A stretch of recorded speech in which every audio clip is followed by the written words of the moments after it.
Tarush, check it once. Check the video. It's okay. Please clean this. Wipe this. I don't have anything.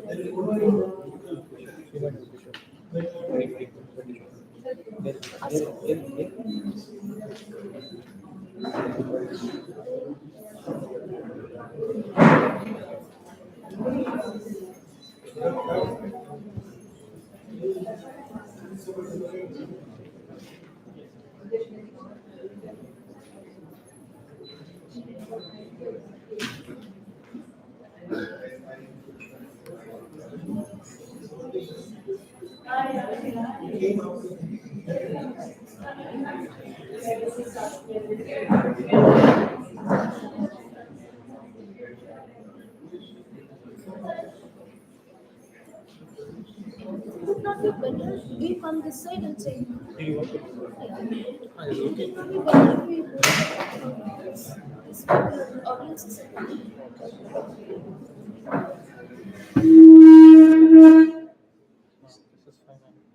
Is it better? Yeah, fine. We are live also. Words travel the world and the translators do the driving. Good morning, everyone. I am Pratya, and on behalf of the Department of Translation Studies, I warmly welcome all of you to the day one of Subtitling workshop and talk as part of the International Translation Day Celebration 2024.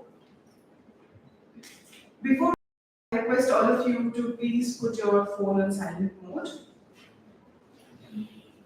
Now I request our Honorable Vice Chancellor, Professor Lakshmi Haribandi, on the dais for the inauguration of the 3-day workshop, and Professor Takeshwar VB to chair the session.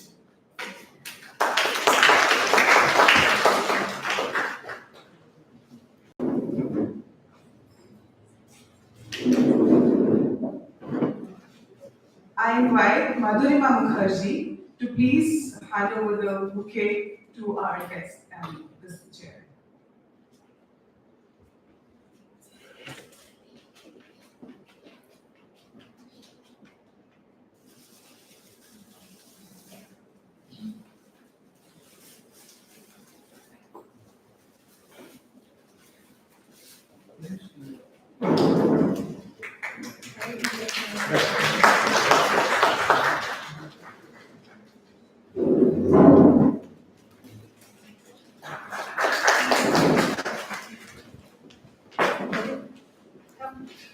I invite Kokila ma'am.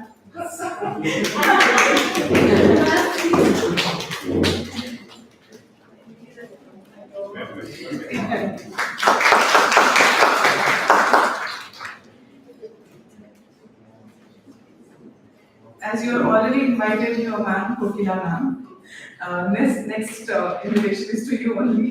So I invite you to introduce, give a brief introduction about the department and the workshop.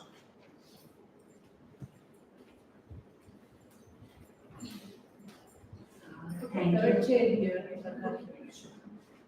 Thank you, Pragya.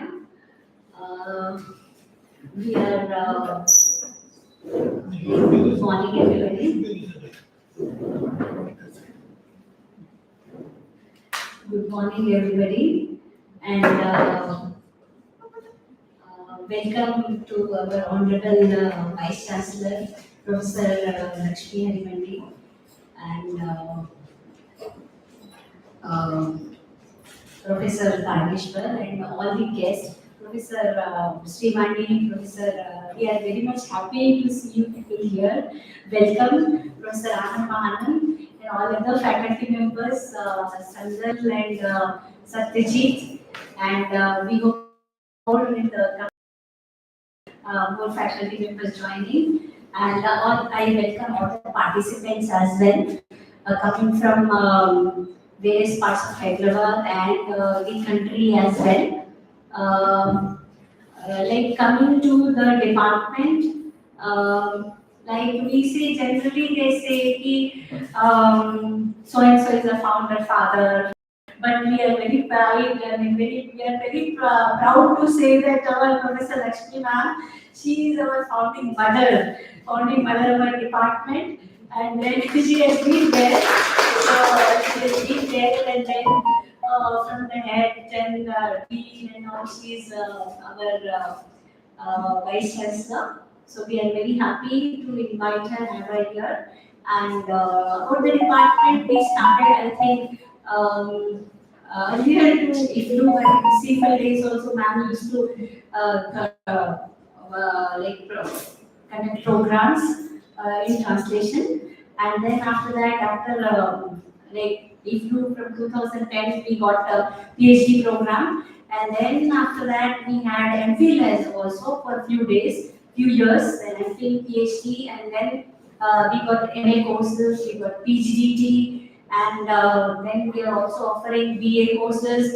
So our department is growing day by day and offering different courses to at every level, to different levels of programs. So that's how we are been growing, and our students are also here, and we are very happy to see the students growing in their careers. We have alumni also here, and they have been successful in their careers after doing our PhD programs also. So, and apart from that, we also offer some project works, BA project works also. We lateral review courses, short courses, and PhD. So these are all the things. And about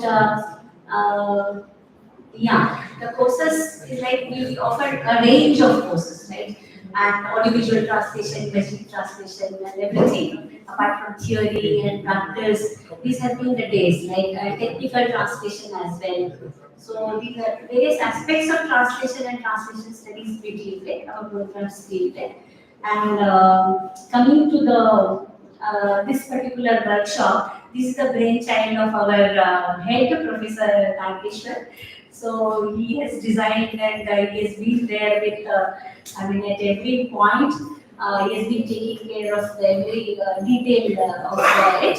And yes, of course, like this will be like theoretical as well as we try to give you as much as possible some theoretical knowledge as well as practical knowledge. That is what is our focus. And because I mean, you all know, right? Nowadays, these are the days of audiovisual translation or machine translation, right? You have all these things like on Netflix, everywhere, or internet, everywhere. All these kind of audiovisual translation forms are seen. So it's just a beginning, and we hope that we will continue to organize this kind of workshops for other students as well, because there are certain other students, our own students, or students from maybe other colleges as well, our own MA batches, we can hold like that at a regular time perhaps, or even BA perhaps if they are interested, we can, this is just a beginning, that's what I wanted to say. And I hope you will enjoy this, and we will also, some of our scholars, they are going to be the trainers. So they have trained themselves and also they are going to train you. So I hope you will have a wonderful time with us, and thank you very much.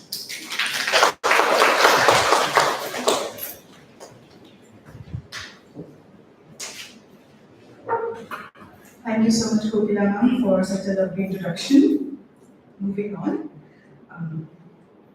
Professor Lakshmi Haribandi is the acting Vice Chancellor of English and Foreign Languages University. She is the former head of Translation Studies Department, English and Foreign Languages University, and the Dean School of Literary Studies. She has been teaching in the Department of Translation Studies for past 27 years. Her area of specialization is translation studies.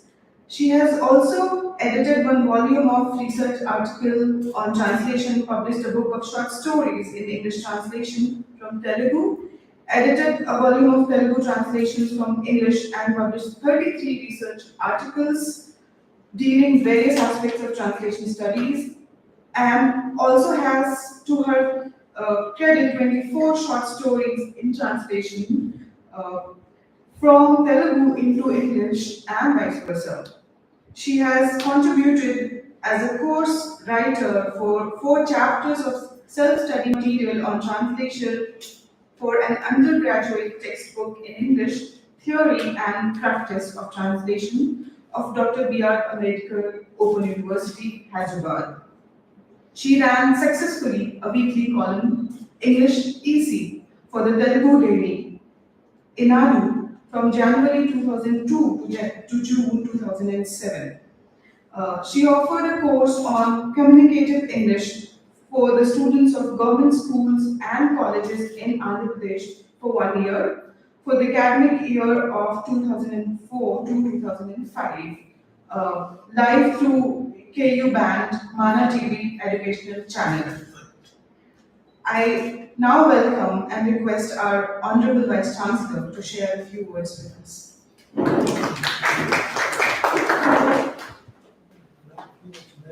Inaugurate. It's okay, it's okay, it's okay. Dr. Tarkeshwar, Head Department of Translation Studies, Dr. Kokila, Professor Srivani, Professor Anand Mahanand, and Sandan Bharadwaj, and Satyajit, my colleagues in the university, and my dear students, research scholars, and all the participants who have come here to participate in the workshop, our old students, colleagues. I extend all of you a very warm welcome to the workshop on subtitling, which is organized by the Department of Translation Studies for the next 3 days. You will have, as Madam was saying, you will have, you will go back learning certain skills of subtitling. You will know what is subtitling, what is the process that involves in it, and the nitty-gritties, issues, problems, etc.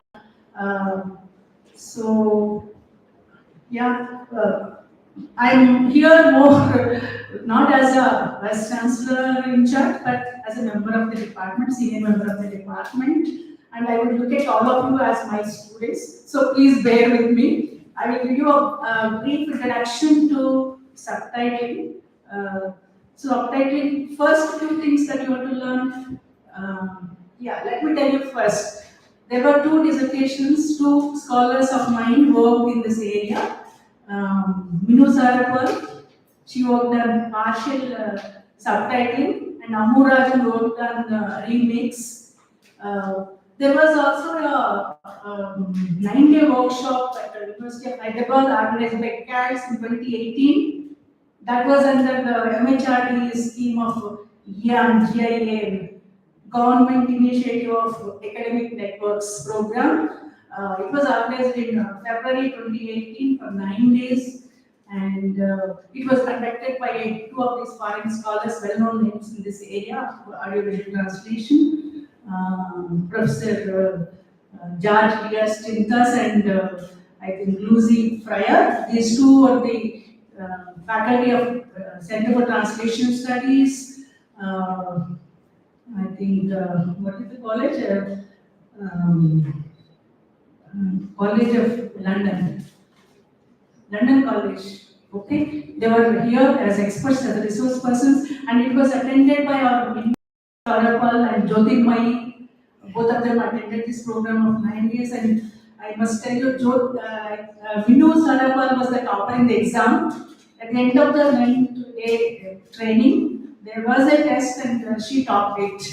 That's how Minu even get invited to various places as an expert on subtitling these days, because her research work was also in India, and then she was good at it.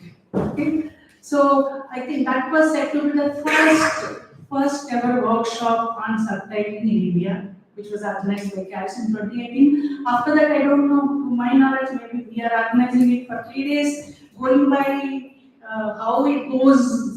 The interest shown by the participants, maybe in future we will make it more number of days, 9 days, 10 days, and we might even invite experts from other countries or other areas, other within the country. We can do that in the future. So with that background, I just want to give a brief introduction to the basic principles of translation. Not sorry, subtitling. The first thing is like a fan versus professional subtitling. The fans of subtitling. Fans, how do they subtitle? If you watch a movie and if you like it, for the benefit of your friends who do not know that language, you write the subtitles. These are fan subtitles. Okay, you're not a professional, you're not doing for any professional body, you're not asked to write by anybody, but on your own. You are out of your own interest to help others who do not know the source language, you are doing it. Okay. Well, as against the professional subtitlers who are hired by the production houses to write the subtitles. And as you can understand, the subtitles done by the professionals are way better than fan subtitles. Okay, this is the first thing.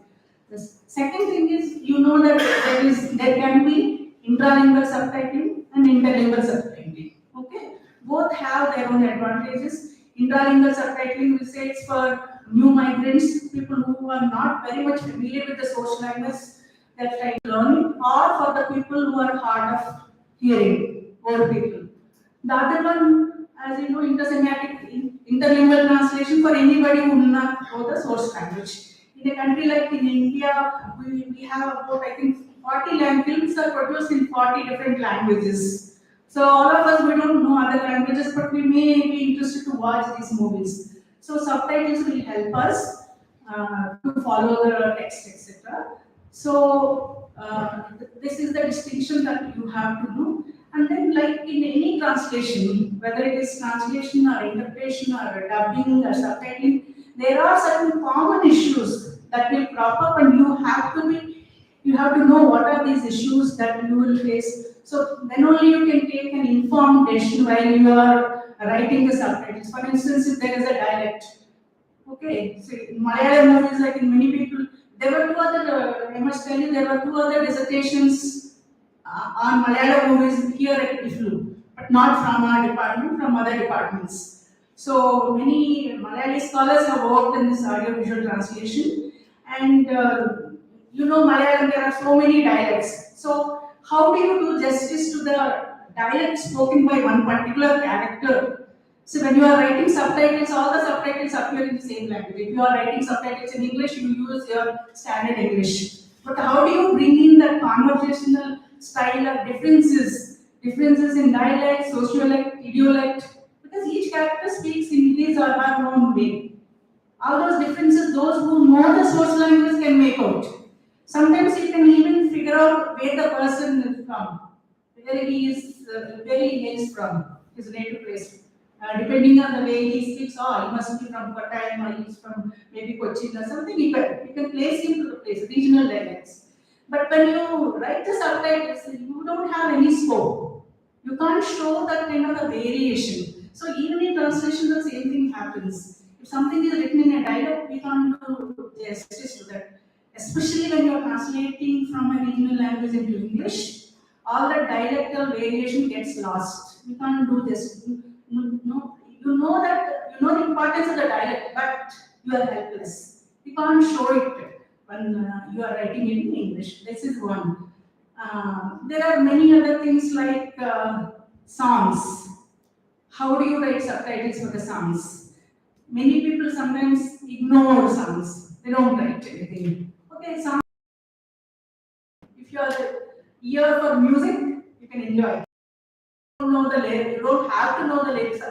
Actually, as a matter of fact, lyrics are not important in movies. When you compare to the old movies, 50s, 60s, 70s, lyrics were very important, very meaningful. But these days, I think lyrics are not of importance, but all the instruments and the background, they dominate the lyrics. Okay, so in subtitling, they just ignore the songs. But if you have to subtitle even the songs, how do you do it? It's like subtitling the song is like a translating a poem. You have to take care of all the rhythm, rhyme, etc. Okay, the pitch. all those things. Okay, so then there is humor. Each language has its own humor, right? Something that sounds humorous in one language may not sound any humorous in another language if you translate it literally. They may not get it. So how do you handle if there is humor? Any comedy movie and all our comedy scenes will have humor. Sometimes it's situational, sometimes it is through dialogues. If it is through dialogues, how do you communicate that? How do you put it across? So as a person who knows the source language, you have enjoyed that humor, but how do you make your readers understand through your subtitling? That's one challenge. Okay, so similarly, puns. The language punning and double meaning dialogues and all these days in movies, this is quite common. So that becomes a challenge also. How do you represent that? How do you communicate that kind of a thing when you are writing these subtitles?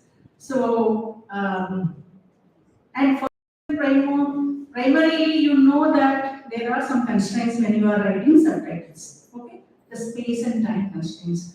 We say about 32 characters, 35 characters, and about 3 seconds. Okay, more than that you can't write. You can't fill the entire screen with sentences, right? So it will interfere with the visual delight of the audience. So there are some time and space constraints. So within the given time and space constraints, how do you translate the spoken language, the dialogues uttered by the speakers? Okay, so can you literally translate everything that is spoken, or you have to select what is important, what is not important, what is essential to understand the text, understand the meaning, what is not essential. Sometimes it is said people go for nouns and verbs, but ignore adjectives and adverbs. Because if you think that they are not essential, the meaning gets conveyed even if you take care of nouns and verbs. Limitations. You don't have enough space. You can't translate words spoken. Okay, so generally, the spoken text of any movie gets reduced by a third when you are subtitling. Okay, but okay, see, there's nothing like enjoying the movie knowing the source language. However good your subtitles are, they can't get that kind of enjoyment. Okay, but still you have the feeling that okay, you have watched a Korean movie or a Japanese movie and all get the essence of the text, but not all the spoken dialects and the nuances. See, any spoken language you have political nuances or cultural nuances or ideological ones. All that you understand only when you know the source language. So if you don't know the source language, you will miss out all that, and then in subtitles you can't do justice to that. Okay, so first, so you have to decide whether you go by the literal meaning of what the spoken text is, or you try to interpret the meaning that you get, maybe a political meaning or an ideological meaning that you get as the source viewer. Do you translate that part?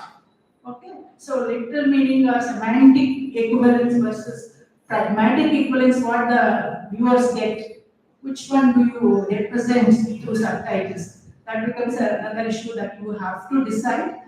Many of those implied meanings, implied hidden meanings will get lost generally in subtitling because you go only by the spoken word, what is uttered or manifested overtly through the dialogue. If you take that, you will miss out on all those things. Okay, all those implied things which you can interpret as a source viewer. Okay, so.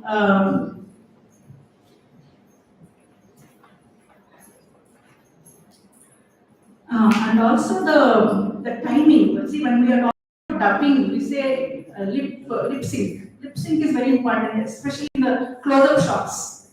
Okay, we try to match that lip sync, but in subtitling also you have to time your written text with the sound. Sometimes when you are watching a movie with subtitles, the same dialogue remains on the screen, but the person goes on speaking. What if this person goes on speaking, but the dialogue doesn't change? Only single dialogue appears. So that timing, and sometimes the person stops singing, but new dialogues come, and so that kind of a sync is also important. So timing, you have to time the text that you write, matching in sync with the sound. Okay, that is one thing that you have to observe.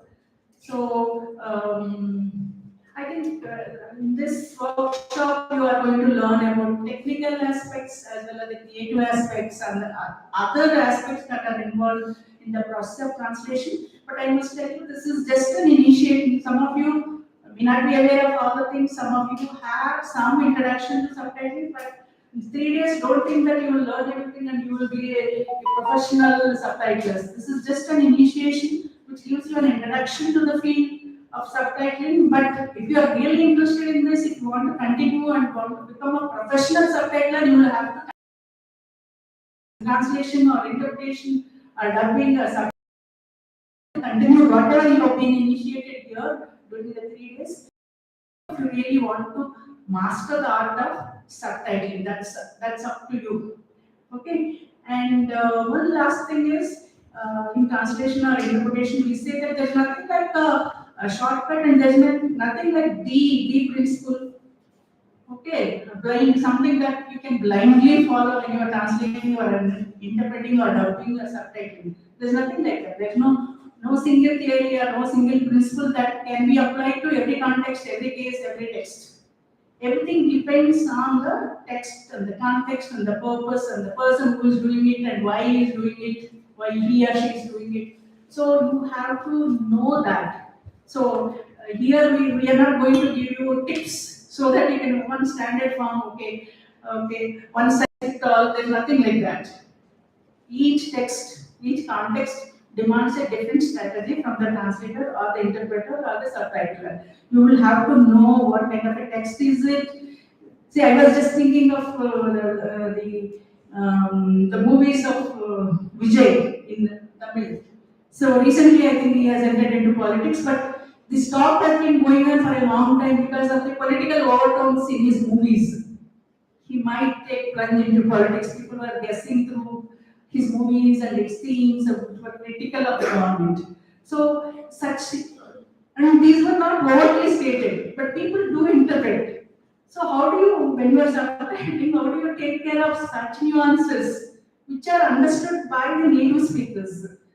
You know, so subtitling, like any translation, is not so easy. But only thing is you have a certain more than any other art, whether translation or equivalent, you have more constraints, time and space. If I am translating, I can take my own space, I can make it 30 pages, 40 pages. But if you are writing subtitles, you have the constraints. These days, people are using even the colors also. Different colors for the different speakers. If 2, 3 people are sitting and speaking, who is speaking what, who is saying what, sometimes it leads to confusion. Okay, so for that clarity, you can use different colors or different font or different other things to make it clear that, okay, so speaker 1 is this, speaker 2 is this. That kind of distinction can be made using these colors. And by default, earlier, subtitles used to appear at the bottom. But now I think at various places you can have balloons here and there. I think for speakers, especially things were not possible maybe 20 years ago, 30 years ago. Our students, our research scholars, I think for the past 10 days, they have been working very hard, training themselves to train you using the software that is available. So I think you will enjoy 3 days of subtitling.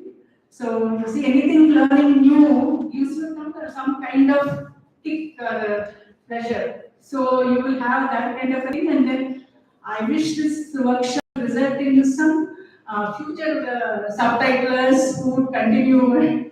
Okay, so I wish you all the best. Enjoy every bit of it. You all the best.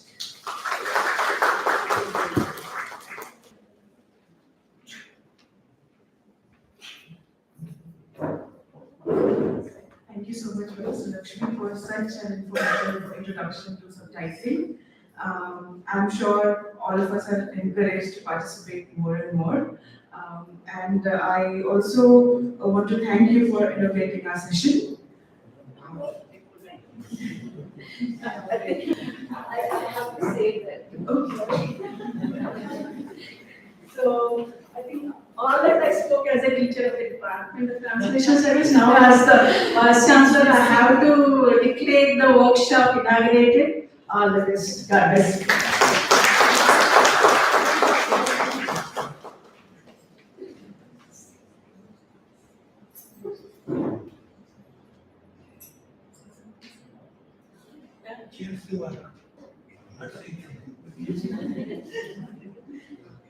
Now I invite Professor Karkeshwar Devi to share the chair's remark with us.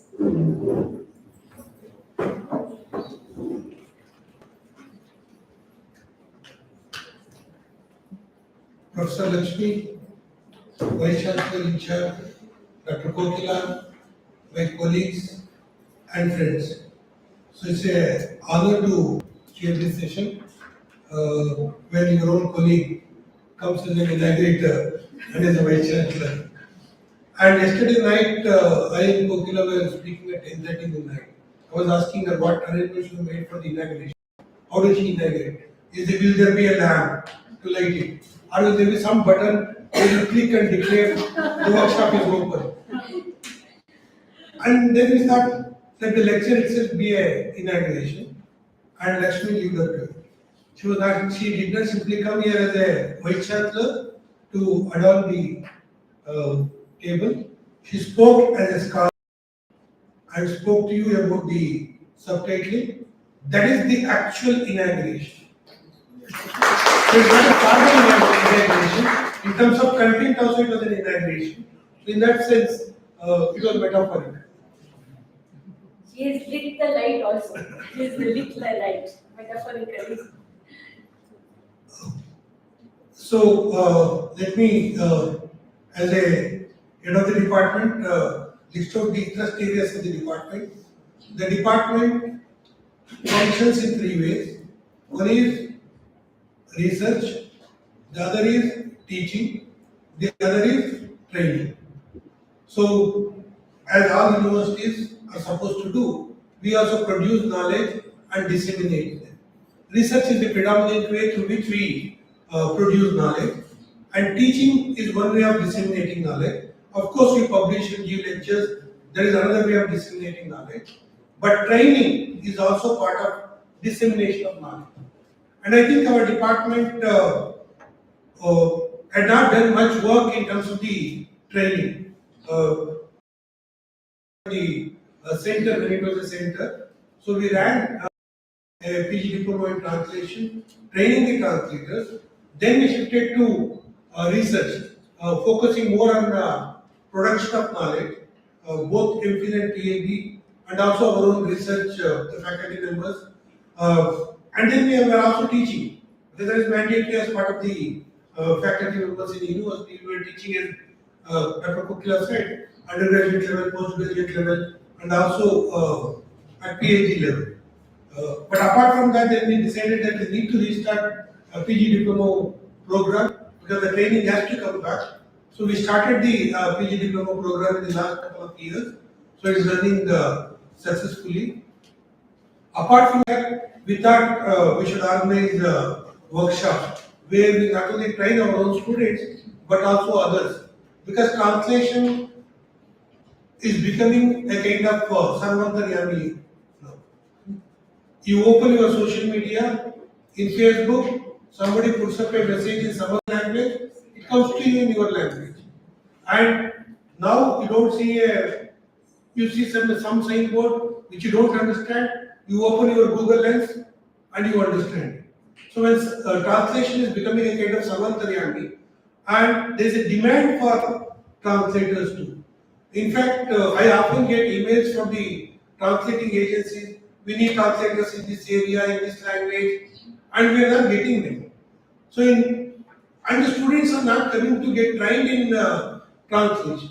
So we thought we need to have workshops and train the people who are ready for the industry, because translation is growing like an industry today, and though it is not, it is an informal industry today in India, but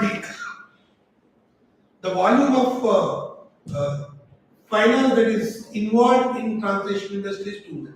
Just to give you a example, one of our PhD scholars who was married and had 2 kids, who was pursuing his PhD, he was thinking of how to survive.